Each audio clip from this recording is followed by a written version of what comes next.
तो रूस इनको इंटेलिजेंस दे रहा है, इनको सैटेलाइट फीड्स दे रहा है, इनको कोऑर्डिनेट्स दे रहा है, इनको इंफॉर्मेशन दे रहा है, सर्विलांस की फीड्स इन्हें दे रहा है।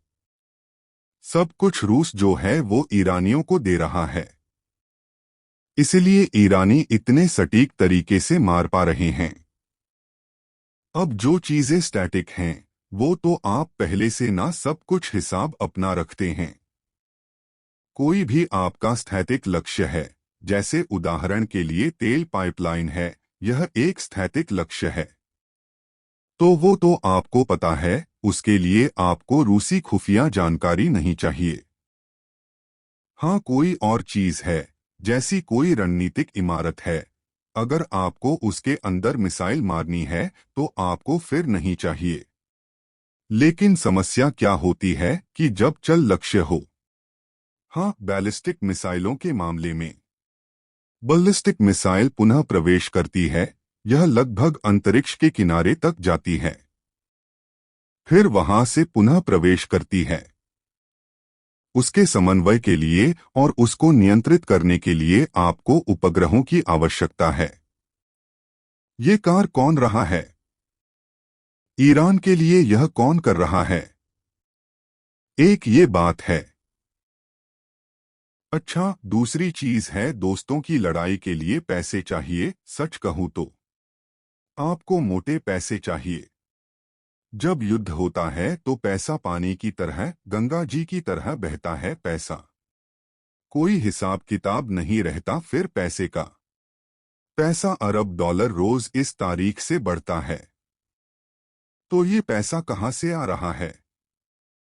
मैं ये नहीं कह रहा कि अरब डॉलर ईरान खर्च कर रहा है, लेकिन लाखों डॉलर तो रोज खर्च कर ही रहा है ईरान। ये पैसा कहां से आ रहा है? ये सोचने वाली बात है दोस्तों। ये लोग कह रहे हैं, अब ये बात सामने आई है कि चाइना फंड कर रहा है।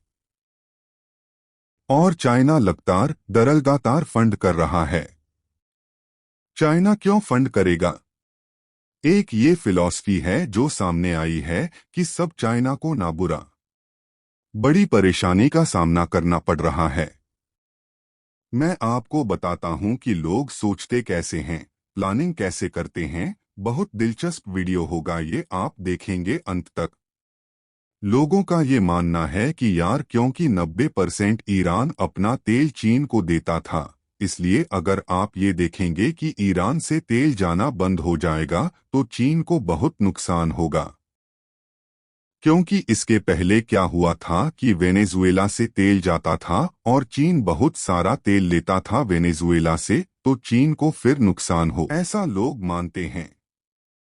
पहली बात तो मैं एक गलतफहमी क्लियर कर दूं कि वेनेजुएला से कभी भी ज्यादा तेल नहीं गया।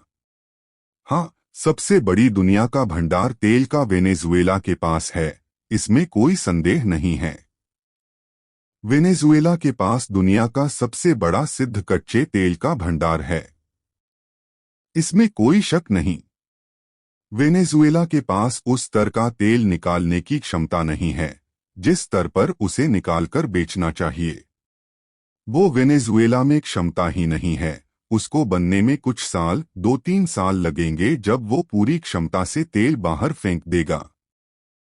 आज की तारीख में वो क्षमता है ही नहीं वेनेजुएला के पास। अमेरिका भारत से कह रहा है तेल खरीद लो, हम कहते हैं ठीक है लाओ इतना तेल।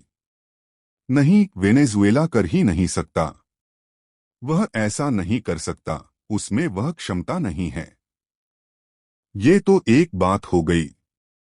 दूसरी चीज, ईरान के पास क्षमता है, लेकिन ईरान का सारा मामला अभी बंद हो रखा है। तो चीन क्यों कर रहा है?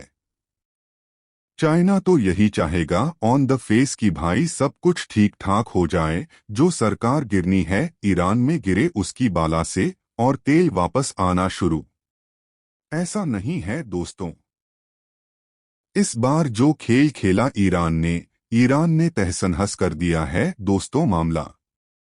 सचमुच ईरान ने तहस नहस कर दिया पूरे मध्य पूर्व का।